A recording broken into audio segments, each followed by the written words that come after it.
ঝামেলা হয়ে থাকে, তবে কেউ কোনো ঝামেলা সৃষ্টি করে না।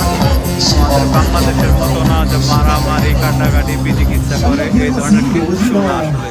তবে আসলে মেলাতে আসলে অনেক আনন্দ লাগে, অনেক জিনিসপাতি দেখা যায় বলার বাইরে, যেটা আসলেই বলে শেষ করা যাবে না। আর ইত্যাদিতে মেলা হওয়ার সময় এমনি তো এরা পরিষ্কার, আরও এত পরিষ্কার করে জায়গাগুলো যাতে কোনো ময়লা টয়লা কিচ্ছু না থাকে।